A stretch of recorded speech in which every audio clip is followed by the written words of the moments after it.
أعوذ بالله من الشيطان الرجيم بسم الله الرحمن الرحيم إن الحمد لله والصلاة والسلام على رسول الله وعلى آله وصحبه وسلم تسليما كثيرا أما بعد رب اشرح لي صدري ويسر لي أمري واحلل عقدة من لساني يفقهوا قولي السلام عليكم ورحمة الله وبركاته আশা করি আপনারা সবাই ভালো আছেন। প্রথমে আমি একটা ডিসক্লেমার দিয়ে শুরু করি, ঠিক আছে? প্রথমে আমি তিনটা বিষয়ে আপনাদের কাছে মাফ চেয়ে নিচ্ছি। প্রথম বিষয়টা হলো, আমি পাবলিক স্পেস দিয়ে অভ্যস্ত না। I prefer writing. লেখার অনেক সুবিধা আছে, আপনি এডিট করতে পারেন, রিভাইজ করতে পারেন, মুছে ফেলতে পারেন, রাইট? কিন্তু বলার সময় এগুলো করার সুযোগ নেই। অ্যান্ড আমার আসলে বলার যেহেতু অভ্যাস নাই, তাই আমি আসলে খুব সুন্দর করে গুছায় বলতে পারবো, এটা আমার কাছে মনে হচ্ছে না। এটা হলো 1 নম্বর বিষয়। 2 নম্বর বিষয় হলো, আমাকে বাসা থেকে বলে দিছে যে সুন্দর বাংলা ভাষায় কথা বলতে, কিন্তু বাসার অনেক কথার মতো এই কথাটাও সম্ভবত আমি রাখতে পারতেছি না, কারণ প্রমিত বাংলা ভাষা যেটা করেছি খেয়েছি এটা বলতেও আমি অভ্যস্ত না। তা আমি যেটা অনেক চেষ্টা করি হয়তো বা কিছু বলতে পারবো, বাট এটা খুব ডিফিকাল্ট হয়ে যাবে। সো আপনাদের কষ্ট করে এটা একটু শুনতে হবে। তো এই দুটোর বিষয় বলতেছি এই জন্য, কারণ আলহামদুলিল্লাহ আজকে যারা বক্তব্য দিচ্ছেন তারা সবাই খুব সুন্দর করে কথা বলেন, সবাই সুবক্তা, খুব গুছায় কথা বলেন। তো আপনারা যদি ওনাদের বক্তব্যের মতো বক্তব্য আমার কাছে এক্সপেক্ট করেন তাহলে আসলে হবে না।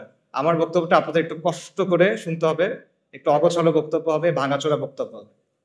এটা হলো 2টা বিষয়। 3 নম্বর বিষয়টা হলো, আজকে কিছু বক্তব্যে কিছু কথা আসতে পারে যেগুলো কঠিন লাগবে কারো কাছে।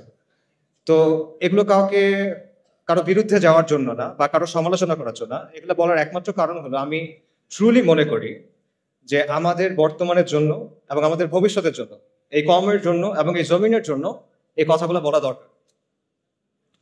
সো এই 3টা হলো ডিসক্লেইমার, ঠিক আছে? ডিসক্লেইমার শেষ, এখন আমি মূল কথায় যাচ্ছি। আচ্ছা, আমরা একটা ঐতিহাসিক সময় পার করতেছি। গত 40 দিনে এমন অনেক ঘটনা ঘটে গেছে যেটা আসলে কয়েক দশকে ঘটে না। একটা ব্রুটাল ব্লাডি প্রসেসের মধ্যে দিয়ে আমরা কিছু অর্জন পাইছি। খুনি হাসিনা, দিল্লির পাপেট হাসিনা, সে পালাইছে এবং তার যে সৈন্য সামন্ত আছে তারা গা ঢাকা দিছে। এবং এই পুরো প্রসেসটা এখনো আমরা আসলে বুঝে উঠতে পারছি কিনা আমি আসলে শিওর না। In a way we are still trying to make sense of it.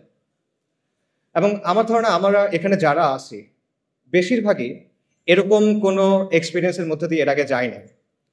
এবং আমরা নিজেদের মধ্যে অনেক কিছু ডিসকাস করতেছি, অনেক কথাবার্তা বুঝতেছি, যার উদ্দেশ্য হলো two make sense of the situation, যে আসলে কি হইলো এবং এটা কোথায় যাচ্ছে, রাইট? সো এই জায়গাটাতে 2টা কোয়েশ্চেন দিয়ে আমি আলোচনাটা শুরু করতে চাই। ফার্স্ট কোয়েশ্চেন হলো, আমরা অনেক কথাবার্তা শুনতেছি যে গণ অভ্যুত্থান, বিপ্লব, প্রতি বিপ্লব, সংস্কার, অনেকে বলতেছে আমরা স্বাধীন হয়েছি, এটা দ্বিতীয় স্বাধীনতা, অনেকে বলছে বিজয় আসছে। আমার কোয়েশ্চেনটা এখানে, প্রথম কোয়েশ্চেন হলো, 15 জুলাই থেকে 5ই আগস্ট পর্যন্ত যে জিনিসটা হইল, এটা কি বিপ্লব ছিল কিনা, নাকি এটা অন্য কিছু ছিল? এটা একটা প্রশ্ন। সেকেন্ড যে প্রশ্নটা, সেটা হলো আমরা কি এখন স্বাধীন কিনা এবং এটাকে বিজয় কিনা? তো এই 2টা কোয়েশ্চেন গুরুত্বপূর্ণ কেন? এটা গুরুত্বপূর্ণ কারণ এগুলোর অ্যান্সারের উপর ডিপেন্ড করবে আপনি বর্তমানকে কিভাবে বুঝতেছেন, এবং এটার উপর ডিপেন্ড করবে আপনি ভবিষ্যতের ব্যাপারে কিভাবে চিন্তা করবেন। তো এই প্রশ্নগুলোর কিছু অ্যান্সার নিশ্চয়ই আপনারা সবাই ভাবছেন, যে আমাদের ভাইরা বলছেন বিপ্লব হয়ে গেছে। তো আমি আমার মতো করে আমার কিছু চিন্তা আপনার সাথে শেয়ার করি। প্রথম প্রশ্ন হলো, এটা বিপ্লব ছিল কিনা? এই প্রশ্নের অ্যান্সার দেওয়ার আগে 3টা জিনিসের পার্থক্য আমাদের বুঝতে হবে।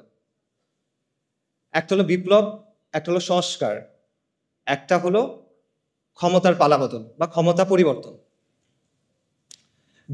বিপ্লব হলো একটা সমাজ এবং একটা শাসন ব্যবস্থার মৌলিক পরিবর্তন, আমূল পরিবর্তন, এটা হলো বিপ্লব। সংস্কার হলো এর চেয়ে লিমিটেড। সংস্কারের ক্ষেত্রে একটা বিরাজমান কাঠামো থাকে, বিদ্যমান কাঠামো থাকে, সেটার মধ্যে কিছু পরিবর্তন হয়, কিছু মেরামতি হয়, কিছু পুনর্গঠন হয়, এটা হলো সংস্কার।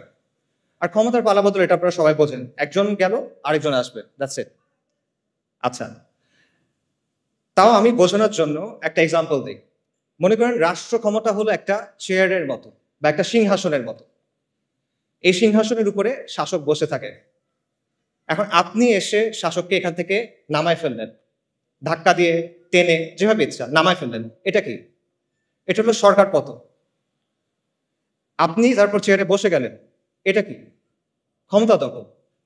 চেয়ারে বসার পর আপনি চেয়ারটা রেনোভেট করলেন, নতুন করে বার্নিশ করলেন, নতুন করে রং করলেন, কোনো জায়গায় ছিঁড়ে গেছিল সেলাই করলেন, কোনো জায়গায় ঘুণ পোকা ছিল আপনি ওটা চেঞ্জ করলেন। এটা হলো সংস্কার। কিন্তু বিপ্লব কি? বিপ্লব হলো আপনি চেয়ারটা ডিসম্যান্টেল করবেন, আপনি ওটা ভাঙবেন, নতুন করে তৈরি করবেন, এবং নতুন চেয়ারটা আগেরটার মতো হবে না, এটা ডিফারেন্ট হবে। এবং প্রবলেম ওটা চেয়ার নাও হইতে পারে, ওটা একটা টুল হইতে পারে, দিভান হইতে পারে। এটা হলো বিপ্লব। কাজেই এই জায়গা থেকে যদি আমরা চিন্তা করি, তাহলে আমি আবার প্রশ্নটা করি, জুলাইয়ের আন্দোলন কি বিপ্লব ছিল কিনা? জুলাইয়ের আন্দোলন বিপ্লব ছিল না। আপনারা চিন্তা করে দেখেন এখানে কি হয়েছে। এখানে শুধুমাত্র একটা কাজে সাফল্য আসছে, সরকার পতন, হাসিনার পতন হয়েছে। কিন্তু ক্ষমতা দখলটাও কিন্তু হয় নাই। যারা বিপ্লবের নেতৃত্ব দিছে তারা কিন্তু ক্ষমতা দখল করে নাই, বরং একটা মিক্সড ধরনের পাওয়ার শেয়ারিং হচ্ছে। এটা আমরা সবাই দেখতেছি এখন, রাইট? আচ্ছা, সংস্কারের ক্ষেত্রে আমরা এখনো বলতে পারতেছি না আসলে সংস্কার কতটুকু হবে। It still remains to be seen. Probably সংস্কার হবে কিছু, নো ডাউট, বাট ডেফিনেটলি এখানে আসলে বিপ্লব হয় নাই। তাহলে এখন প্রশ্ন হলো, কেন এটা বিপ্লব হইল না? এতগুলো মানুষের কোরবানি, এত মানুষ অন্ধ হয়ে গেল, এত মানুষ পঙ্গু হয়ে গেল, এত কষ্ট, তাও এটা কেন বিপ্লব হয় নাই? এটার অ্যান্সারটা আসলে সহজ। কারণ এখানে কোনো বৈপ্লবিক আদর্শ ছিল না, এখানে কোনো বৈপ্লবিক পরিকল্পনা ছিল না, এখানে কোনো মতাদর্শ প্রতিষ্ঠার জন্য, কোনো আদর্শ বা আকিদা প্রতিষ্ঠার জন্য এই আন্দোলন হয় নাই। এখানে কোনো ম্যানিফেস্টো ছিল না, কোনো কিতাব ছিল না। ইনফ্যাক্ট মানুষ এখানে কোনো নেতার পিছনেও নামে নাই। ইনফ্যাক্ট এই পুরো আন্দোলনটার মজার বিষয় হলো যে মানুষ এখানে আসলে কোনো কিছুর ফরে নামে নাই, তারা এখানে নামছে বিরুদ্ধে। কিসের বিরুদ্ধে?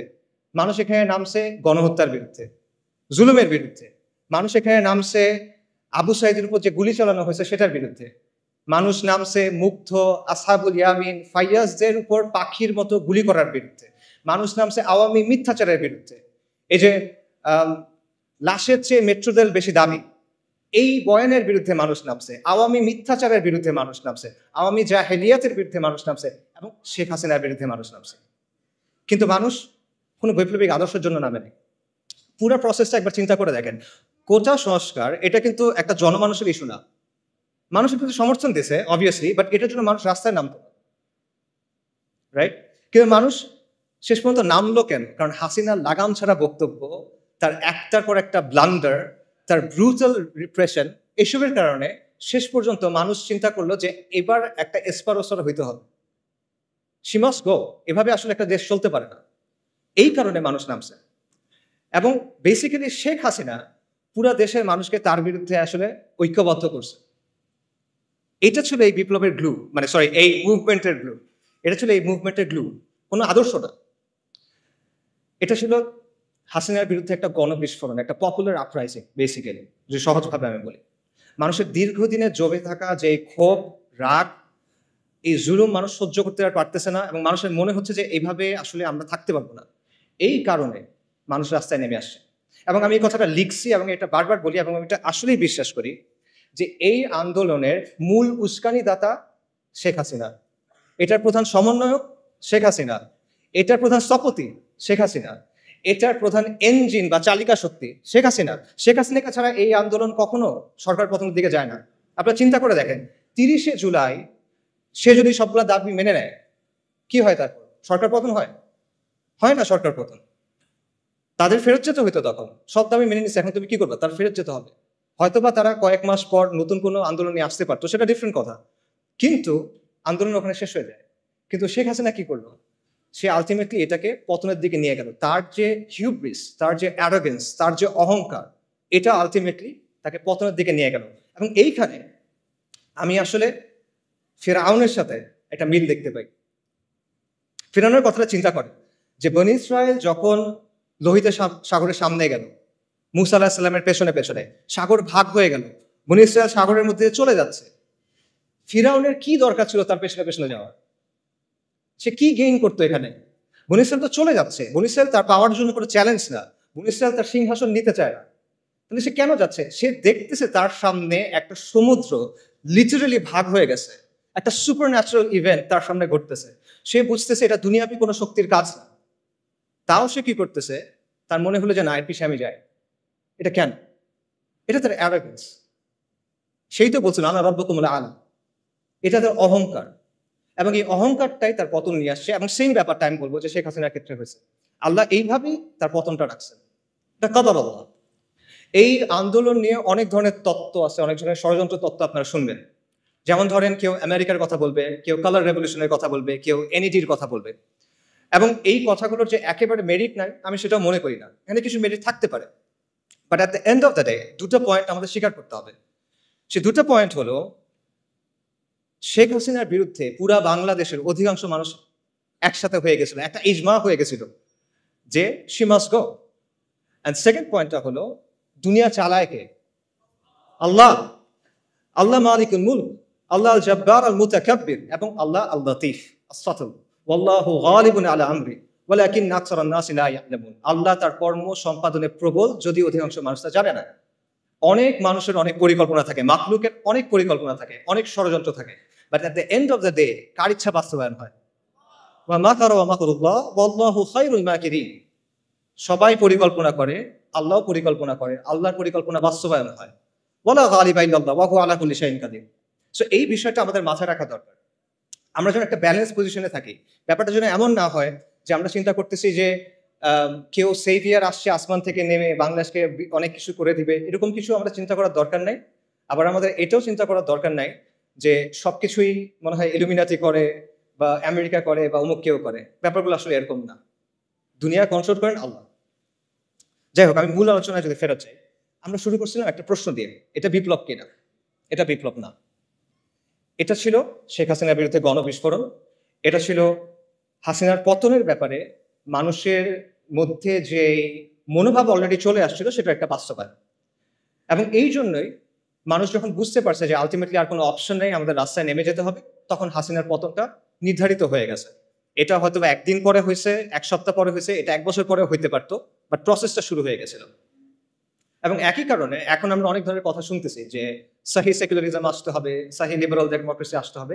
এই ব্যাপারগুলো আসলে আসবে না। কেন আসবে না? কারণ মানুষ এগুলোর ব্যাপারে কেয়ার করে না। মানুষ এগুলো আসলে বোঝেও না, যারা বোঝে তারা চায়ও না। এগুলো হলো ৭২-এর সংবিধানের মতো একটা বিষয়, যেটা আপনি মানুষের গায়ের উপর রেখে চালাই দিচ্ছেন। But at the end of the day the people don't care about this things. So ultimately অনেক কথাবার্তা আমরা শুনবো, নয়া রাজনৈতিক বন্দোবস্ত, তারপর সেকুলারিজম, ভালো সেকুলারিজম, লিবারাল ডেমোক্রেসি, বাট এগুলো আসলে আসবে না। কিছু সংস্কার হয়তো আসতে পারে, কিছু সংস্কার আসতে পারে। প্রবাবলি আমরা হয়তো দেখতে পাবো যে কেউ ২ টার্মের বেশি প্রধানমন্ত্রী হবে না, এরকম কিছু হতে পারে। প্রধানমন্ত্রীর অফিস এবং প্রেসিডেন্টের অফিস একটা পাওয়ার ব্যালেন্স হয়তো আসতে পারে, এটা হতে পারে, সমস্যা নাই। বাট অনেক গ্রাউন্ড ব্রেকিং কোনো চেঞ্জ আসবে, এটা মনে করার কারণ আমি দেখি না। এটা হলো ফার্স্ট কোয়েশ্চেনের অ্যান্সার। সেকেন্ড কোয়েশ্চেন যেটা, সেটা হলো এটা কি বিজয় কিনা, এটা কি স্বাধীনতা কিনা? এই প্রশ্নের অ্যান্সারটা আসলে অলরেডি স্পষ্ট হয়ে যাওয়া উচিত। তাও এটা আসলে বিজয় না, এটা সর্বোচ্চ একটা আংশিক বিজয় আমরা বলতে পারি, বাট এটা কোনো অর্থেই, কোনো সেন্সে এটা সামগ্রিক বিজয় হইতে পারে না।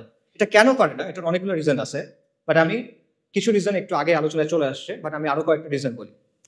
প্রথম কারণটা হলো পোস্ট কলোনিয়াল স্টেট, উত্তর ঔপনিবেশিক রাষ্ট্র, একটা কঠিন বাংলা শব্দ।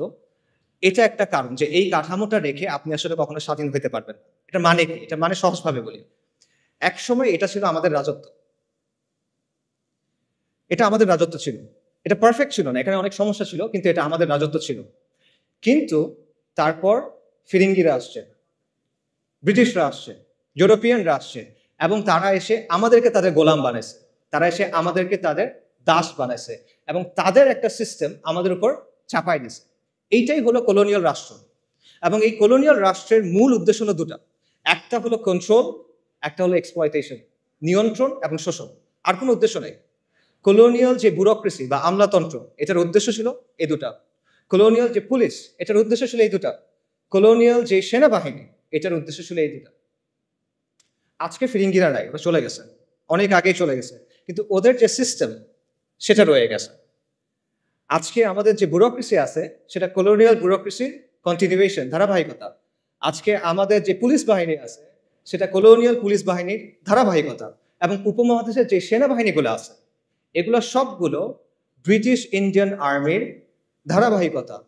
এটা ভেঙেই মানে এটা থেকেই পাকিস্তান আর্মি এবং ইন্ডিয়ান আর্মি হয়েছে, এবং দেন সেখান থেকে বাংলাদেশ আর্মি হয়েছে। এগুলো হিস্টোরিক্যাল ফ্যাক্ট, কেউ ডিনাই করতে পারবে না। সো যেই কাঠামোটা তৈরি হয়েছিল নিয়ন্ত্রণের জন্য এবং কন্ট্রোল করার জন্য, সেই কাঠামোটাকে রেখে দিয়ে আপনি আসলে কিভাবে স্বাধীন হবেন, কিভাবে বিজয়ী হবেন, এটা পসিবল না। এটা গেল একটা রিজন। আরেকটা রিজন হলো মডার্ন স্টেট ইটসেলফ। এই যে আমি নিয়ন্ত্রণের কথা বললাম আর শোষণের কথা বললাম, এটা কিন্তু শুধু কলোনিয়াল রাষ্ট্রের বৈশিষ্ট্য না, এটা মডার্ন স্টেটেরও বৈশিষ্ট্য। আধুনিক যে রাষ্ট্র সেটা ইনহেরেন্টলি একটা ডমিনেটিং, কন্ট্রোলিং, অথরিটেরিয়ান মেশিনারি। এটা এমন একটা যন্ত্র যার উদ্দেশ্য হলো শোষণ করা এবং নিয়ন্ত্রণ করা। এবং এটা শুধুমাত্র আমাদের মতো তৃতীয় বিশ্ব বা গ্লোবাল সাউথের দেশগুলোর জন্য না, এটা পুরো বিশ্বে।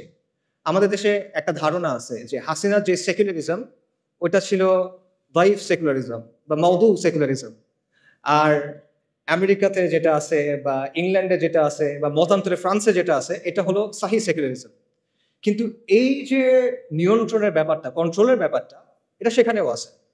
এটা নিয়ে অনেক একাডেমিক আলোচনা আছে, আমি সেই আলোচনায় যাব না। আমি আপনাদের একটা এক্সাম্পল দিব, যে এক্সাম্পলটা আপনারা সবাই দেখছেন। সেটা হলো কোভিডের কথা চিন্তা করে দেখেন, বিশেষ করে লকডাউন এবং ভ্যাকসিনের কথা। আচ্ছা, সেকুলারিজম এবং লিবারাল ডেমোক্রেসি আপনাকে অনেক সুন্দর সুন্দর কথা বলবে, স্বাধীনতা, অধিকার, এরকম অনেক কথা বলবে। বাট লকডাউনের সময় কি হয়েছে চিন্তা করে দেখেন তো। একদিনের মধ্যে আপনার সব অধিকার, আপনার সব স্বাধীনতা নাই, শেষ। আপনি ঘরের বাইরে যেতে পারবেন না, চাকরিতে যেতে পারবেন না, মসজিদে যেতে পারবেন না। কারো বাপ মারা গেছে, সে বাপকে দাফন করতে যেতে পারতেছে না। কারো বাচ্চা হসপিটালে, সে তার কাছে যেতে পারতেছে না। এটা কি? এটা টোটাল কন্ট্রোল আপনার জীবনের উপরে। এবং আমরা দেখছি যেখানে রাষ্ট্র যত শক্তিশালী সেখানে লকডাউন তত টাইট। আমাদের মতো দেশগুলোতে রাষ্ট্র পুরোপুরিভাবে অতটা শক্তিশালী না, যে কারণে আমরা কিছুটা মুভমেন্টের সুযোগ পাইছি। কিন্তু আপনি যদি ওয়েস্টের দিকে তাকান, দেখবেন সেখানে এক্সট্রিমলি টাইট ভাবে লকডাউনগুলো এনফোর্স করা হয়েছে। তো এই যে লকডাউন, এটা কিন্তু আপনি দেখেন এটা আপনার সমস্ত অধিকার, স্বাধীনতাকে নিয়ন্ত্রণে নিয়ে ফেলা হলো। এটা একটা রিপ্রেশন, এটা একটা কর্তৃত্ববাদ, এবং এটা সেকুলার ডেমোক্রেসিগুলাই করতেছে। এবং এর মধ্যেও আমরা দেখছি যে দুটা অংশ হয়ে গেছে, যে সাধারণ মানুষ লকডাউনের মধ্যে বাসায় বসে আছে, পাগল হয়ে যাচ্ছে, সর্বশান্ত হয়ে যাচ্ছে। অন্যদিকে এলিট যারা, তারা পার্টি করে বেড়াচ্ছে, এরকম খবর আসে, খবরে পার্টি করে বেড়াচ্ছে। ওদিকে মানুষজন মেন্টাল হেল্পলাইনে ফোন করতে করতে এই হয়ে যাচ্ছে, শহীদ হয়ে যাইতেছে, এরকম একটা অবস্থা। আচ্ছা, এরপর দেখেন লকডাউনের পর কি আসলো? ভ্যাকসিন। ভ্যাকসিন না নিলে আপনি দুনিয়াতে অচল, আপনার ভ্যাকসিন নিতেই হবে। আপনার শরীরের মধ্যে আপনি একটা আনটেস্টেড এক্সপেরিমেন্টাল ড্রাগ নেবেন, এখানে আপনার কোনো সে নাই। আপনাকে বেসিক্যালি কোয়ার্স করা হলো এটা নেওয়ার জন্য, নইলে আপনি হজেও যেতে পারবেন না, এরকম একটা অবস্থা, তাই না? তো এর যে টোটাল কন্ট্রোল আর কি হইতে পারে? এটা কোনো মেটাফরিক্যাল কন্ট্রোল না, এটা কোনো রূপক কন্ট্রোল না, এটা রিয়েল কন্ট্রোল। আপনার চলাফেরাকে কন্ট্রোল করতেছে, আপনার শরীরের মধ্যে আপনি কি দিবেন সেটাকে কন্ট্রোল করতেছে। এবং এই সব কিছু কে করতেছে? সেকুলার রাষ্ট্র। যে সেকুলার রাষ্ট্র সাপোজিটলি আপনাকে কি দেয়? স্বাধীনতার অধিকার দেয়। এটা হলো তার অবস্থা। আধুনিক রাষ্ট্রের যে তত্ত্ব, এটার অন্যতম জনক বলা হয় থমাস হবসকে, ব্রিটিশ ফিলসফার। থমাস হবস রাষ্ট্রকে কল্পনা করছিল লেভায়াথান হিসেবে। লেভায়াথান মানে কি? লেভায়াথান হলো একটা পৌরাণিক জীব, একটা মিথোলজিক্যাল, একটা মিথিক্যাল ক্রিচার। বাইবেলে এটার কথা আছে। এটা হলো একটা সামুদ্রিক জীব যেটার আকার অত্যন্ত বড়, এটাকে হারানো যায় না, এটা এতটা বড়, ওভারকাম করা পসিবল না। তো হবস রাষ্ট্রকে চিন্তা করছিল একটা দানবীয় শক্তি হিসেবে, এবং বাস্তবে তাই হয়েছে। রাষ্ট্র একটা দানবীয় শক্তিতে পরিণত হয়েছে, একটা সর্বব্যাপী ভয়ঙ্কর দানবে সে পরিণত হয়েছে, যে নিজেই আইন বানায়, যে নিজেই আইনের ব্যাখ্যা করে, এবং যে নিজেই আইনের প্রয়োগ করে। রাষ্ট্রের উপরে কোনো রেফারেন্স নাই, সবার উপর রাষ্ট্রসূত্র, তাহার উপর নাই। রাষ্ট্র হলো অ্যালফা এন্ড দি ওমেগা, এরকমই অবস্থা। এবং আপনার জন্ম থেকে মৃত্যু পর্যন্ত প্রতিটা পদে পদে রাষ্ট্র আপনাকে নিয়ন্ত্রণ করতে চায়, রাষ্ট্র আপনাকে সার্ভেইল করতে চায়। বার্থ সার্টিফিকেট থেকে ডেথ সার্টিফিকেট, আপনার কল হিস্ট্রি থেকে আপনার চ্যাট লগ, আপনার ব্রাউজিং ডেটা, সবকিছু, আপনার মানে প্রত্যেকটা ট্রানজ্যাকশন, আপনার ইনকাম ট্যাক্স, প্রতিটা জিনিসে রাষ্ট্র এসে হাত ঢুকায়। সে নিয়ন্ত্রণ করতে চায়, সে সার্ভেইল করতে চায়। এবং এটাই হলো পৃথিবীর ইতিহাসে আপনি খুঁজে পাবেন না যে এই মাত্রার নিয়ন্ত্রণ, এই মাত্রার এক্সপ্লয়টেশন কোনো সিস্টেমের মাধ্যমে হয়েছে, যেটা সেকুলার সিস্টেমের মাধ্যমে হয়েছে। কাজেই এবং এটাই হলো আসলে আধুনিক রাষ্ট্রের সভরেন্টির অর্থ। সার্বভৌমত্বের কথা আমরা বলি না, এটাই হলো সার্বভৌম শক্তির সত্যিকারের অর্থ। সার্বভৌম শক্তির প্রকৃত রূপ হলো এটা। যারা আপনারা জানতে চান এই ব্যাপারে, একজন জার্মান ফিলোসফার ছিল কার্ল শ্মিট, আপনারা তার লেখা পড়ে দেখতে পারেন, সেই ব্যাপারটা খুব ডিটেলে আলোচনা করছে। আজ পর্যন্ত এটা কোনো রিফিউটেশন আসে নাই, কারণ এটাই বাস্তব, এটি সভরেন্টির অর্থ। কাজেই আধুনিক রাষ্ট্রের মধ্যে আপনি আসলে কখনো মুক্তি পাবেন না, বিজয় পাবেন না। আধুনিক রাষ্ট্র আপনাকে কি দিবে? সে আপনাকে গাঁজা খাওয়ার স্বাধীনতা দিবে, মদ খাওয়ার স্বাধীনতা দিবে, জিনা করার স্বাধীনতা দিবে, এলজিবিটির স্বাধীনতা দিবে। এগুলো দিয়ে সে আপনাকে ভুলায় রাখবে, কিন্তু আসল স্বাধীনতা সে আপনাকে দিতে পারবে না। মজার ব্যাপার হলো, আজকে আমাদের এখানে যারা অনেক বৈপ্লবিক কথাবার্তা বলতেছে, তাদের দাওয়াতের মধ্যে আসলে বৈপ্লবিক কিছু নাই। তারা বেসিক্যালি ওয়েস্ট থেকে ধার করা কিছু টার্মিনোলজি এবং কিছু ধারণা প্রচার করতেছে, এবং এমন সব টার্মিনোলজি এবং ধারণা যেগুলো ওয়েস্টে অলরেডি অবসলিট হয়ে গেছে, তামাদি হয়ে গেছে। ওয়েস্টে আপনি দেখেন liberal democracy is on the retreat. পুরা পশ্চিমা বিশ্বে এখন একদিকে ফার রাইট, অন্যদিকে ফার লেফট, অর্থাৎ উগ্র ডানপন্থী এবং উগ্র বামপন্থীদের উত্থান হচ্ছে, এবং এই দুটার মাঝখানে যেটা আছে ভ্যানিলা, সেটা হলো লিবারাল ডেমোক্রেসি। এটার আবেদন হারাচ্ছে। এবং মাল্টিপোলার বিশ্বের কথা আপনারা সবাই শোনেন, মাল্টিপোলার বিশ্বে লিবারাল ডেমোক্রেসির ভাত নাই, এবং এটার যে বয়ানগুলো আছে অলরেডি এগুলো সব ভেঙে যাচ্ছে। লিবারাল ডেমোক্রেসির প্রধান একটা বয়ান হলো মানবাধিকার। গাজা জেনোসাইডে আমরা দেখছি যে মানবাধিকার বলে আসলে কিছু নাই। গাজাতে কি হয়েছে আমরা জানি, এটা আসলে বলতে গেলে ট্রমাটিক একটা এক্সপিরিয়েন্স হয়ে যাবে। মানে বাবা তার বাচ্চার কাছে গেছে, বাচ্চার ডেড বডি নাই, পলিথিনের ভিতরে করে সে ছিন্ন বিচ্ছিন্ন কিছু অংশ নিয়ে আসতেছে। মানবাধিকার কোথায়? যারা মানবাধিকার কথা সবচেয়ে বেশি বলে তারা হলো ইসরায়েলকে উইপেন্স দিচ্ছে, পলিটিক্যাল ক্লাউড দিচ্ছে, রাইট? সো মানবাধিকার কোথায়? মানবাধিকার বেসিক্যালি একটা আদর্শিক হাতিয়ার, যেটা ইউজ করে ওয়েস্ট তাদের জিওপলিটিক্যাল ইন্টারেস্ট অ্যাডভান্স করে, তাদের নিজেদের স্বার্থ হাসিল করে। একই কথা আন্তর্জাতিক আইনের ক্ষেত্রে। কই আন্তর্জাতিক আইন কই? ইসরায়েল নানা জায়গায় গিয়ে গিয়ে অ্যাটাক করতেছে, কনসুলেটের ভেতরে গিয়ে অ্যাটাক করছে, যেটা কখনো হয় নাই। কই আইন কোথায়? নাই আইন। এগুলো রেটরিক, যেগুলো ওয়েস্ট তাদের ইচ্ছা মতো ইউজ করে তারপর ফালায় দেয়। কিন্তু আমরা এগুলো বিশ্বাস করে বসে আছি, এবং আমরা মনে করছি এটা মনে হয় অনেক বৈপ্লবিক কিছু একটা। এবং ফাইনালি আপনি দেখেন গাজা এটাও প্রমাণ করছে যে ডেমোক্রেসি অ্যাকচুয়ালি ওয়ার্ক করে না। কেন এটা আমি বলতেছি? দেখেন, ওয়েস্টে অনেক মানুষ কিন্তু গাজা জেনোসাইডের বিপক্ষে, তারা এটার বিরুদ্ধে রাস্তায় মার্চ করছে, তারা প্রতিবাদ করছে, এটা আপনার স্বীকার করতে হবে, এবং আমরা এটা অ্যাপ্রিসিয়েট করি, আর তারা হেদায়েত করে। কিন্তু তাও তারা এটা বন্ধ করতে পারতেছে না। অনেক মানুষ এটার বিরুদ্ধে, কিন্তু তারা এটা বন্ধ করতে পারতেছে না। এটা কেন? কারণ তারা যাকেই ভোট দিচ্ছে দেখা যাচ্ছে যেই ক্ষমতায় আসতেছে সে জার্নালিস্টদের পকেটে, এবং সে গ্লোবাল এলিটদের পকেটে। তার মানে হলো ডেমোক্রেসির মধ্যেও, আবারও ডেমোক্রেসির যেটা আতুরঘর, সেই জায়গাতেও এটা আসলে জনগণের আকাঙ্ক্ষার প্রতিফলন করতে পারে না। ডেমোক্রেসি নিয়ে আপনি অনেক সুন্দর সুন্দর কথা বলতে পারেন, but at the end of the day it can be hacked. It can be hack very easy, যেটা আমরা দেখতেছি। কাজেই এত কিছুর পরও যারা ওই মানধাত্তা আমলের লিবারাল ডেমোক্রেসির কথা বলতেছে অনেক বৈপ্লবিক বয়ান হিসেবে, তারা আসলে ওয়ার্ল্ডের ট্রেন্ডটা বুঝতেছে না হয়তো, এবং তারা একটা ডেট এক্সপায়ার্ড মাল বিক্রি করার চেষ্টা করতেছে। তারা বিপ্লবের কথা বলতেছে, বাট তারা পশ্চিমা প্যারাডাইম থেকে বের হইতে পারতেছে না।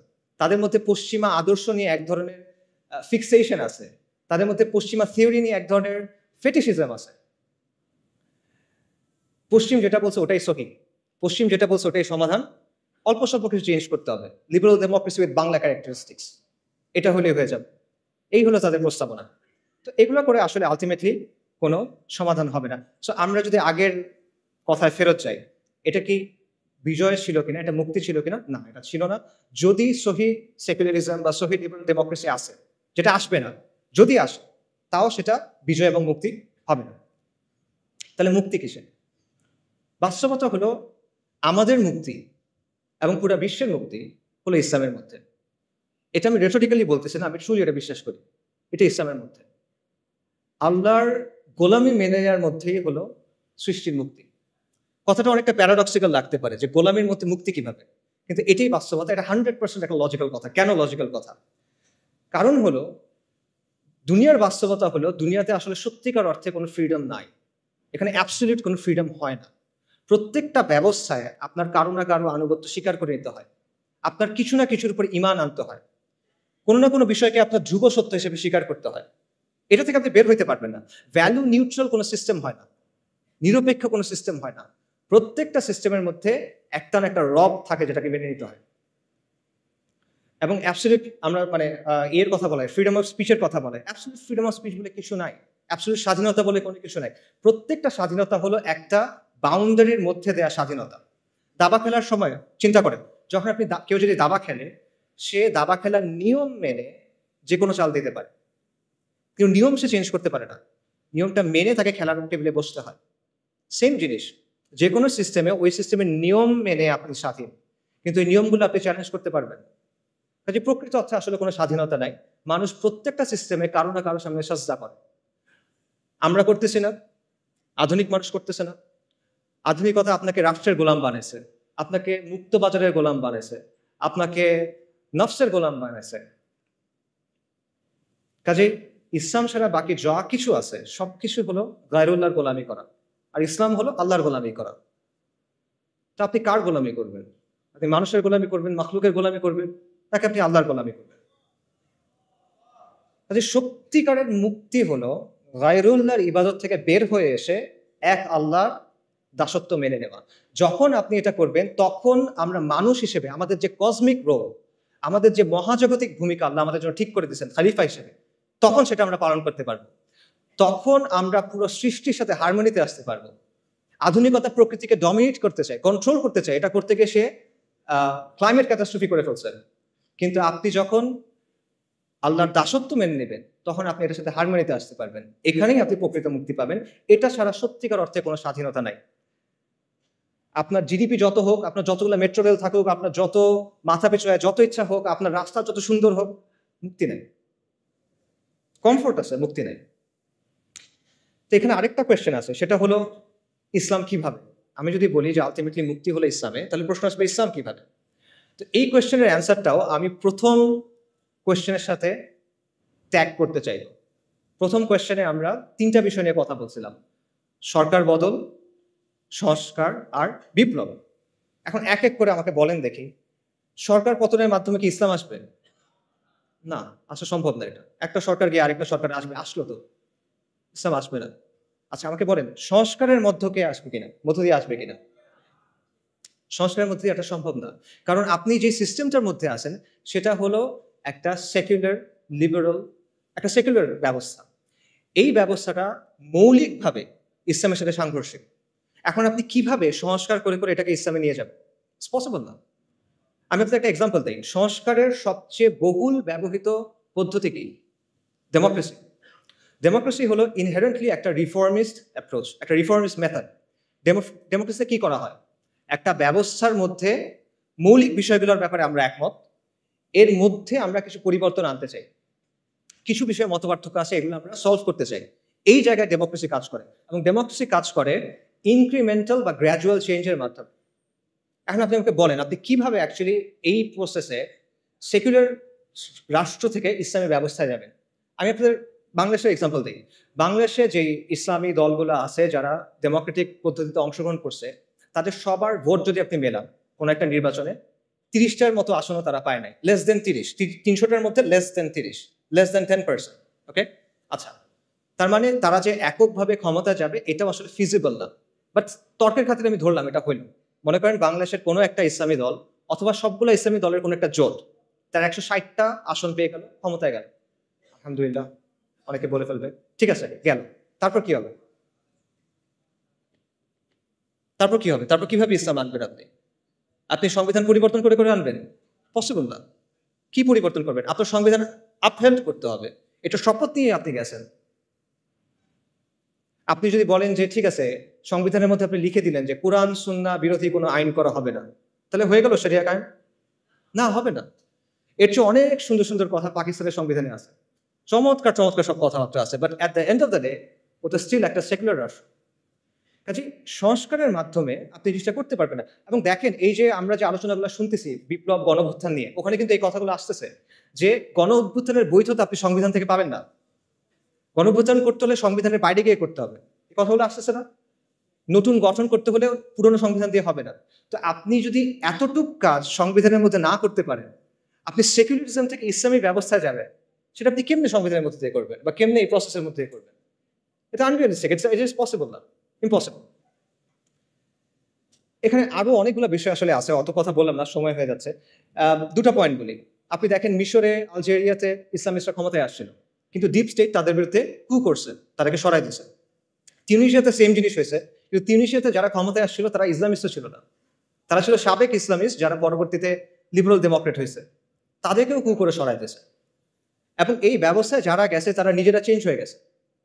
1980-র দশকে অনেকগুলো মুসলিম দেশের ইসলামী মুভমেন্টগুলো অনেক তর্ক বিতর্কর পর একটা সিদ্ধান্ত নিয়েছিল যে ঠিক আছে, আমরা ইসলাম কায়েমের জন্য ডেমোক্রেটিক পদ্ধতি ইউজ করব। এটার উদ্দেশ্য কি? আমরা ক্ষমতায় যাব, তারপর আমরা ধীরে ধীরে ইসলাম কায়েম করার চেষ্টা করব। ভালো উদ্দেশ্য। তারপর কি হয়েছে? 40 বছর পর হয়েছে যে আমরা দেখতেছি যে তারা নিজেরা এখন আর ইসলামী রাষ্ট্রের কথাই বলে না। এদের অনেকেই, সবাই না, অনেকেই। এটা এখন কি বলে? এখন তারা বলে কল্যাণ রাষ্ট্রের কথা, ওয়েলফেয়ার স্টেট, প্লুরালিজমের কথা। এরা এখন বলে যে লিবারাল ডেমোক্রেসির কথা। অর্থাৎ তারা সিস্টেমে ঢুকছিল সিস্টেমটা চেঞ্জ করার জন্য, সিস্টেমের জায়গায় আছে, তারা চেঞ্জ হয়ে গেছে। এটা হলো অবস্থা। তো সংস্কারের মধ্য দিয়ে আসলে এইভাবে এই পরিবর্তন সম্ভব না। বাস্তবতা হলো, আপনি যদি সেকুলার ব্যবস্থা থেকে যে ট্রান্সফরমেশনটা প্রয়োজন ইসলামী ব্যবস্থায় যাওয়ার জন্য, সেটার জন্য প্রয়োজন বৈপ্লবিক পরিবর্তন এবং রেভলিউশনারি মিনস। এটাই বাস্তবতা। এবং এটা শুধুমাত্র ইসলামের ক্ষেত্রে প্রযোজ্য না, এটা যে কোনো ব্যবস্থার ক্ষেত্রে প্রযোজ্য। যখন পৃথিবীতে রাজতন্ত্রের বদলে রিপাবলিক আসলো, তখন সেটা বৈপ্লবের মাধ্যমে আসছে, বৈপ্লবিক পদ্ধতির মাধ্যমে আসছে, এবং এটা একটা ঐতিহাসিকভাবে প্রমাণিত সত্য। এটা এমন একটা কনক্লুশন যেটা অ্যাভয়েড করা সম্ভব না। আপনি ধাপে ধাপে চিন্তা করেন। আপনি যদি মুসলিম হন, আপনাকে শরিয়া চাইতে হবে, নন নেগোশিয়েবল। কেউ মুসলিম, সে শরিয়া চায় না, এটা পসিবল না, এটা কুফর। কেউ যদি মনে করে ইসলামের চেয়ে ওই জিনিসটা বেটার, কেউ যদি মনে করে ইসলামের চেয়ে ওই জিনিসটা অগ্রাধিকার পাওয়ার মতো, কেউ যদি মনে করে দুটো সমান, এটা কুফর আকবার। অর্থাৎ যদি মুসলিম হয় তাকে শরিয়া চাইতে হবে। আর সেকুলার ব্যবস্থা মৌলিকভাবে ইসলামী ব্যবস্থাতে সাংঘর্ষিক, এই দুটা কো এক্সিস্ট করতে পারে না। একটা আরেকটাকে ডমিনেট করার চেষ্টা করবে, সেটা হবে না। আচ্ছা, এবং আমরা দেখতেছি যে সেকুলার ব্যবস্থাকে সংস্কারের মাধ্যমে চেঞ্জ করে করে আপনি আলটিমেটলি ইসলামী ব্যবস্থায় যেতে পারতেছেন না। তাহলে অপশন কি বাকি থাকে আপনার? বৈপ্লবিক পরিবর্তন ছাড়া আপনার আর কোনো অপশন বাকি থাকে না। কিন্তু বৈপ্লবিক পরিবর্তন নিয়েও আসলে আমাদের মধ্যে অনেক ভুল ধারণা আছে। বাস্তবতা হলো যে আমাদের চিন্তা ভাবনাগুলো আসলে বেশিরভাগ সময় খুব রেটরিক ভিত্তিক। আমরা ঢালাও কথাবার্তা বলি, আমরা অনেক আবেগী কথাবার্তা বলি, আমরা অনেক জজবার কথা বলি, কিন্তু আমরা দলিল, আদিল্লা, রিয়ালিটির অ্যানালিসিস, লজিক এগুলোর দিকে তাকাই না। আমরা অনেক সময় চিন্তা করি যে বিপ্লব মনে হয় একটা ওভারনাইট ব্যাপার, রাতারাতি হয়ে যাবে। অথবা আমরা মনে করি যে আমি যা করতেছি করতে থাকবো, একদিন ডাক দিবে কেউ একজন, বিপ্লব হয়ে যাবে। ব্যাপারগুলো এরকম না। আসলে এখানে কিছু ম্যাটেরিয়াল কন্ডিশনস আছে, অথবা আপনি বলতে পারেন যে এখানে কিছু আসবাবের দুনিয়ার কিছু শর্ত আছে যেটা আপনার পূরণ করতে হবে। সেটা পূরণ না করলে আপনি এটা পারবেন না। একটা এক্সাম্পল দেয়, পানি কখন ফুটে? পানির বয়লিং পয়েন্ট কত? 100°C। এটা কি মুমিনের জন্য একরকম, কাফেরের জন্য আরেক রকম? না, এটা সবার জন্য সেম। কেন সেম? আল্লাহ দুনিয়ার নিজাম, আল্লাহ ঠিক করে দিচ্ছেন এভাবে, সবার জন্য এটা সেম। তো সমাজ এবং রাষ্ট্রের মধ্যেও এরকম কিছু ম্যাটেরিয়াল কন্ডিশনস আছে যেটা আপনার পূরণ করতে হবে। এই জিনিসটা আপনি আবেগ বা জজবা দিয়ে, আমরা হকের উপর আছি, জাস্ট এই বিষয়টা দিয়ে আপনি বাইপাস করতে পারবেন না। এই রিকোয়ারমেন্ট আপনাকে ফুলফিল করে আসতে হবে। হ্যাঁ, এমন হইতে পারে যে কাফেরদের জন্য যে রিকোয়ারমেন্ট, সেখানে আমাদের কিছু অ্যাডিশনাল রিকোয়ারমেন্ট থাকতে পারে। যেমন আমাদের ইমানি, আমলি, শারঈ, আকাইদি কিছু রিকোয়ারমেন্টস থাকবে, যেটা একটা কমিউনিস্টের থাকবে না। কিন্তু ম্যাটেরিয়াল রিকোয়ারমেন্ট সেম, এটা আপনার লাগবে। তো এটা বাইপাস করে আপনি আসলে বৈপ্লবিক পরিবর্তনের দিকে যেতে পারবেন। এটা না করে আপনি যদি শুধু বলেন যে আমার ইমান আছে, আমার অনেক জজবা আছে, আমরা তো হকের উপর আছি, এভাবে আর হবে না। এটা তাওয়াক্কুলের ভুল বুঝ। বাস্তবতা হলো বৈপ্লবিক পরিবর্তন একটা লম্বা, জটিল, রুক্ষ প্রক্রিয়া, কঠিন একটা প্রক্রিয়া। এর মধ্যে নানা ধরনের জটিলতা আছে এবং এটার মধ্যে মাল্টি স্টেজ আছে, মানে মাল্টিপল স্টেজেস আছে, একাধিক স্টেজ আছে। ব্যাপারটা এভাবে চিন্তা করেন, মনে করেন আপনি কালকে আম খাইতে চান, আপনি আজকে গাছ লাগালেন, এটা হবে? হবে না। আপনি কালকে আম খাইতে চান, আপনি আজকে গাছ লাগালেন, হবে না, কালকে তো ফল আসবে না। একটা লম্বা প্রসেসের মধ্যে দিয়ে যাওয়ার পর ফল আসবে। তো আপনি ওভারনাইট এটা চাইতে পারেন না যে আমি আজকে গাছ লাগাবো, কালকে ফল আসবে, হয় না। আচ্ছা, আরেকটা জিনিস চিন্তা করেন, মনে করেন আপনার প্রতিবেশী, তার বাসায় জামের গাছ আছে এবং তার বাসার গাছে জাম ধরছে, সে জাম পাড়তেছে। কারণ আপনি তার কাছে গিয়ে বললেন, আমাকে আমসত্ত্ব বানিয়ে দাও, আমাকে আমের শরবত বানিয়ে দাও, ম্যাঙ্গো স্মুদি দাও। এটা হয়? ইট ডাজন্ট ওয়ার্ক লাইক দ্যাট।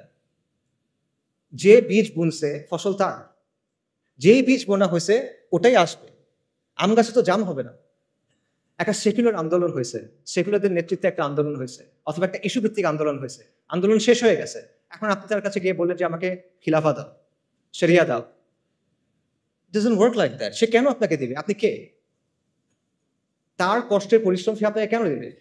আর সে যদি দেয়, ধরেন সে দিল, সে যেটা দিবে ওটাকে ওই জিনিস যেটা আপনি চাচ্ছেন না, সেটা জাম, আপনি আম চাচ্ছেন, রাইট?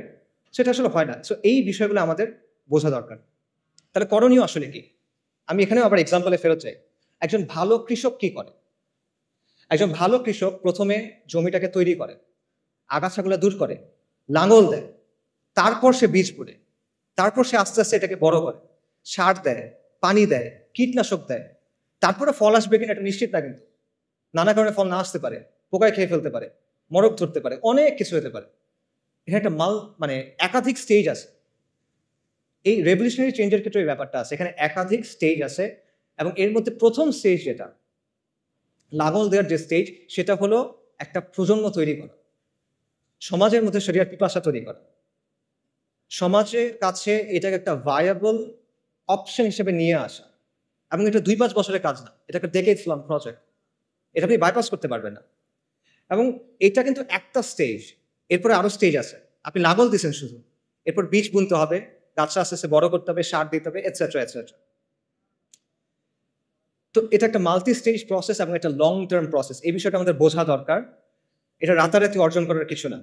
এবং কেবল জজবা দিয়ে, কেউ রেটরিক দিয়ে, জেনেরিক কিছু কথা বলে, গরম গরম স্লোগান দিয়ে বা ভক্তি দিয়ে, আমি অমুককে অনুসরণ করি, উনি বলছেন তারা এটা ঠিক, এভাবে এই জিনিসটা হবে না। দুনিয়া এভাবে চলে না। তো এই ধরনের পরিবর্তন নিয়ে আসলে আরো অনেক কথা বলার সুযোগ আছে, বাট ওইদিকে আর না যাই, সময় যেহেতু নাই। আমি যেটা বলবো সেটা হলো যে আপনি সংস্কারের পথ বেছে নেবেন না বৈপ্লবিক পরিবর্তনের পথ, এটা আপনার ডিসিশন, এটা আমি আপনাকে বলে দিব না। আমি শুধু আপনাকে এইটুকু বলবো যে ডিসিশনটা ভেবে চিনতে নেন, বুঝে শুনে নেন, এবং সৎ হন নিজের সাথে এবং অন্যের সাথেও সৎ হন। ধরেন কেউ মনে করলো যে আসলে সংস্কারের পদ্ধতি নিতে হবে, কারণ বাংলাদেশের যে জিওপলিটিক্যাল লোকেশন, আমাদের সমাজের যে অবস্থা, আমাদের প্রতিবেশী দেশ, এরকম অনেকগুলো বিষয় আছে যার কারণে এখানে আসলে বৈপ্লবিক পরিবর্তন সম্ভব না। এটা করতে গেলে লাভের চেয়ে ক্ষতি বেশি হবে। তাই আমি যেটা করব, আমি অল্প স্বল্প ভালোর জন্য চেষ্টা করব, সংস্কারের কিছু চেষ্টা করব। আমার উদ্দেশ্য হবে মুসলিমদের স্বার্থ সংরক্ষণ করা, আমার উদ্দেশ্য হবে আমর বিল মারুফ নাহি আনিল মুনকার। ঠিক আছে, এটা একটা ভায়াবল পজিশন হয়তো হইতে পারে।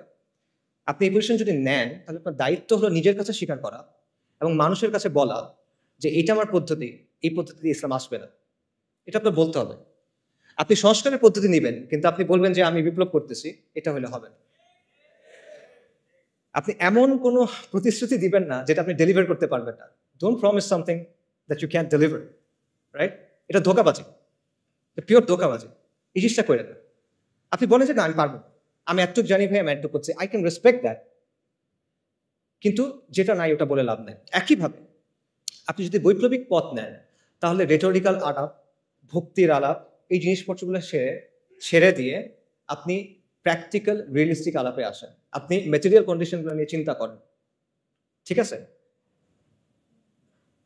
এবং এইসব চিন্তা বাদ দেন যে মনে করেন হঠাৎ কোনো একটা ঘটনা ঘটবে, হঠাৎ ডাক আসবে, আর আমরা সবাই রাস্তায় নেমে যাবো, ইনকিলাব ইনকিলাব, ইন্তিফাদা ইন্তিফাদা। না, এটা একটা লম্বা প্রসেস, যেটা আমি আগে বলতেছিলাম।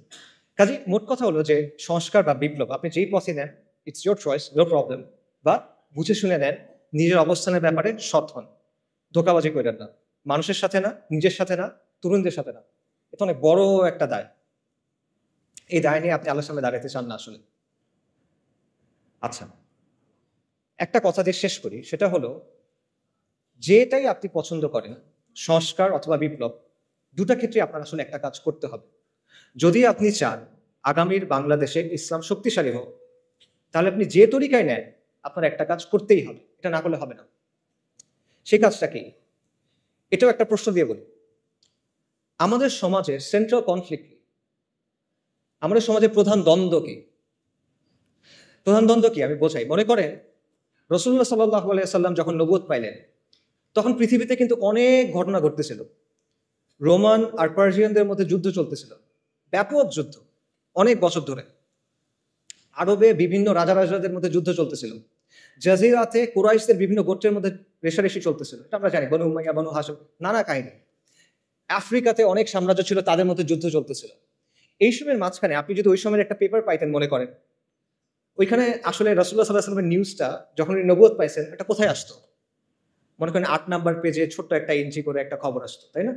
কিছু না আসলে মনে করতে মানুষ, but at the end of the day এটাই ছিল মূল ঘটনা।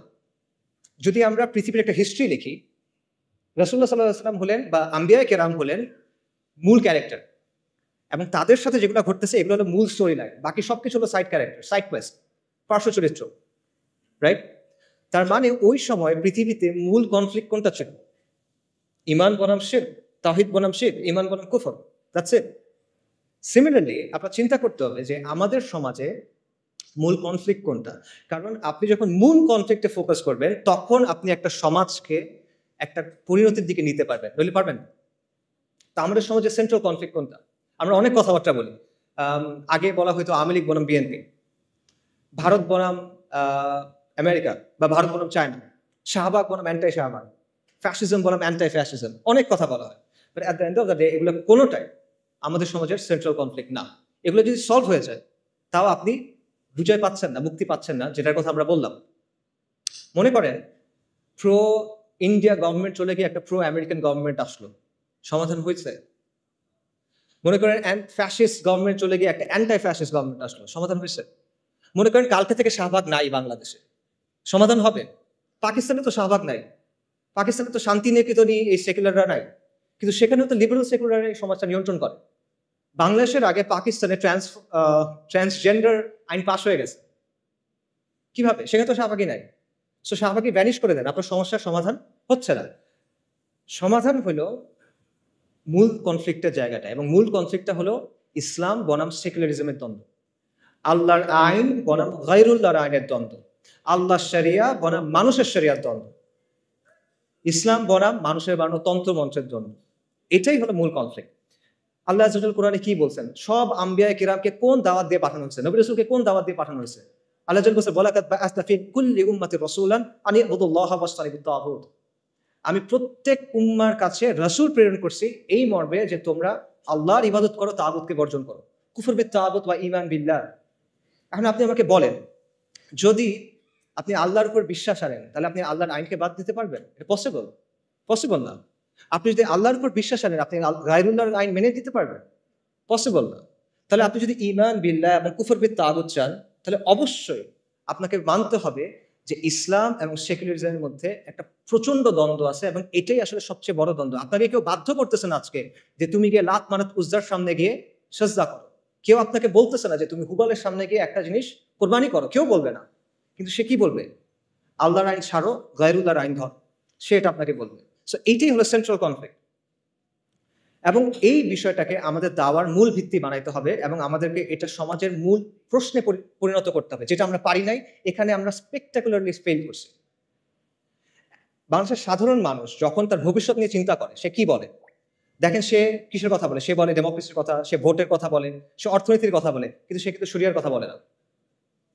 তো এটা সেকুলারদের সাফল্য যে তারা তাদের স্লোগান, তাদের চিন্তাগুলো মানুষের কাছে পৌঁছে দিতে পারছে, এবং আমাদের ব্যর্থতা যে এত ইম্পর্টেন্ট একটা বিষয় আমরা মানুষের কাছে পৌঁছে দিতে পারি নাই। কাজে যদি আমরা ইসলামের বিজয় চাই, তাহলে অথবা আমরা ইসলামকে শক্তিশালী করতে চাই, আবারও বলতেছি, আপনি সংস্কার চান অথবা আপনি বিপ্লব চান, এই কাজটা আপনার করতেই হবে। ইসলাম এবং সেকুলারিজমের মধ্যে যে দ্বন্দ্ব, এটাকে আপনার সমাজের সেন্ট্রাল কনফ্লিক্টে পরিণত করতে হবে। বাকি সবকিছু সেকেন্ডারি। হ্যাঁ, অবশ্যই ব্যক্তি পর্যায়ে আপনি দাওয়া করবেন ইমান, আমল, আকীদার, অফকোর্স এটা বাদ যাবে না। বাট যখন আপনি সামষ্টিক পর্যায়ে যাবেন, সমাজের কথা বলবেন, তখন এটা আপনার দাওয়ার মূল কেন্দ্র হতে হবে। পাশাপাশি আরেকটা জিনিস আপনাকে করতে হবে, সেটা হলো মানুষের জীবনের সাথে যে জড়িত যে বিষয়গুলো আছে, যেগুলো নিয়ে মানুষ কনসার্ন, সেগুলো নিয়ে আপনার কথা বলতে হবে এবং সেটা বলতে হবে ইসলামের জায়গা থেকে। এবং এটাও নবী রাসূলদের দাওয়ার সুন্নাহ। নবী রাসূলগণ তাওহীদের দাওয়াত দিয়েছেন, অবশ্যই সত্য। একই সাথে তারা কিন্তু সমাজের জুলুম এবং অনাচারের বিরুদ্ধে কথা বলছেন। ফিরআউন বনী ইসরায়েলকে বন্দী করে রাখছিল, তাদের উপর জুলুম করতেছিল। আল্লাহ যখন মূসা আলাইহিস সালামকে ফিরআউনের কাছে পাঠালেন, মূসা আলাইহিস সালাম গিয়ে কি বললেন? আল্লাহর ইবাদত করো, আল্লাহর উপর ঈমান আনো, বনী ইসরায়েলের উপর জুলুম করা বন্ধ করো, বনী ইসরায়েলকে ছেড়ে দাও। লূত আলাইহিস সালাম তার কওমকে কি বললেন? যে তোমরা এই বিকৃত কাজ ছেড়ে দাও। তারা কিন্তু ঈমান আনে নাই তখন, তাও তিনি এটা বলতেছেন। শুআইব আলাইহিস সালাম মাদিয়ানবাসীকে কি বলছেন? যে তোমরা আল্লাহর উপর ঈমান আনো এবং ওজনে কম দিও না, পরিমাপে কম দিও না। কারণ ওটা ছিল ওই সমাজের সবচেয়ে বড় সমস্যা। কাজে এটা পরিষ্কার যে নবী রাসূলগণ শুধুমাত্র তাদের জাতিকে তাওহীদের দাওয়াত দেন নাই, পাশাপাশি সমাজের যে বিরাজমান সমস্যাগুলো ছিল, বড় বড় সমস্যা, সেগুলো নিয়ে তারা কথা বলছেন এবং এটা আপনাকেও করতে হবে। এটা আম্বিয়া কেরামের দাওয়াত সুন্নাহ এবং এটা আমাদের করতে হবে। আমরা বলি যে ইসলাম হলো কমপ্লিট কোড অফ লাইফ। তাহলে দ্রব্যমূল্যের সমস্যা, বেকারত্বের সমস্যা, যে বিষয়গুলো নিয়ে মানুষ পেরেশান থাকে, এগুলো ইসলামের মধ্যে নাই। এগুলো শরিয়ার বিষয় না। আপনি এগুলো নিয়ে কথা বলবেন না? কেন বলবেন না? তাহলে এটা Islamic complete code of life কিভাবে হইলো? আপনার কথা তো আপনার কাজের সাথে মিলবে না তখন। সো এই কাজটা আমাদের করতে হবে এবং এটা শুধু, আবারও আমি বলতেছি, এটা শুধু ঢালাও বক্তব্য দিয়ে হবে না। আপনার প্র্যাকটিক্যাল সমাধান তার সামনে আনতে হবে। আপনার প্র্যাগম্যাটিক সমাধান তার সামনে আনতে হবে ইসলামের জায়গা থেকে। আপনি এটা বললে হবে না যে ইসলাম সব সমস্যার সমাধান দেয়। আপনার বলতে হবে ইসলাম অমুক সমস্যার সমাধান এভাবে দেয় এবং এটা হলো বেস্ট সমাধান। এটা আপনার বলতে হবে। এবং এইভাবে, এমনভাবে আপনার মানুষের সামনে ইসলামী ব্যবস্থার একটা ভিশন তুলে ধরতে হবে, যাতে করে মানুষ যখন চিন্তা করে ভবিষ্যৎ নিয়ে, তখন সে মনে করবে যে হ্যাঁ, আমি সেরিয়া চাই। এটা আমরা করি না। এখানে আমাদের অবস্থান জিরোর কাছাকাছি, হয়তো 1%, 100-র মধ্যে। আমার মনে হয় 1%ও না। সামারি করি। আপনার উদ্দেশ্য সংস্কার হোক অথবা বিপ্লব। যদি আপনি আগামীর বাংলাদেশে ইসলামকে শক্তিশালী করতে চান, আপনার দুটা কাজ করতেই হবে। প্রথম কাজটা হলো ইসলাম ও সেকুলারিজমের যে দ্বন্দ্ব, এটা সমাজের মূল দ্বন্দ্বে পরিণত করতে হবে। এটাকে দ্বন্দ্ব হিসেবে চিহ্নিত করতে হবে, এটাকে দাওয়ার মূল কেন্দ্রবিন্দু বানাতে হবে এবং এটাকে সমাজের মূল প্রশ্নে পরিণত করতে হবে। কার্যকরীভাবে মানুষের কাছে সেটা আপনার পৌঁছায় দিতে হবে এবং শুধুমাত্র সমালোচনার মাধ্যমে না, গঠনমূলক আলোচনার মাধ্যমে। শুধু সমস্যা নিয়ে কথা বললে হবে না, সমাধানের কথা বলতে হবে এবং শরিয়াকে একটা ভায়াবল অপশন হিসেবে আপনি প্রেজেন্ট করতে হবে। দ্বিতীয়ত, সমাজের মধ্যে যে জুলুম আছে, যে অনাচার আছে, যে বিষয়গুলো নিয়ে মানুষ কনসার্ন, সেগুলো নিয়ে আপনার ইসলামের বেসিসে তার পাশে গিয়ে দাঁড়াইতে হবে, তার সাথে কথা বলতে হবে এবং এই দুইয়ের সংমিশ্রণে আপনি সামাজিক শক্তি অর্জন করতে পারবেন। এবং এই জন্য আমাদের আসলে অনেক নতুন নতুন উদ্যোগ নিতে হবে এবং আমাদের we have to think outside the box. আমাদের দেশে আলহামদুলিল্লাহ অনেক দিনই কাজ হয় এবং এগুলো খুবই প্রয়োজনীয়, এগুলো চলুক। কিন্তু আপনার এখানে একটা শূন্যস্থান আছে, এটা বুঝতে হবে। এই শূন্যস্থান পূরণ করার চেষ্টা করতে হবে এবং এই জন্য অনেক ইনিশিয়েটিভ দরকার। এই জন্য প্রচন্ড ডেডিকেটেড ভাবে কাজ করার মানুষ দরকার, পাগল হয়ে কাজ করবে এমন মানুষ দরকার। You have to be relentless, you have to be tireless and you have to be proactive. আর কোনো অপশন নাই আসলে। এবং এটার অংশ হিসেবে কিছু কিছু উদ্যোগ নেওয়া হচ্ছে। একটা উদ্যোগের কথা আপনারা হয়তো জানেন, একটা লিফলেট আপনারা পাইছেন, ইসলামিক সোশ্যাল অ্যাক্টিভিস্ট নেটওয়ার্ক।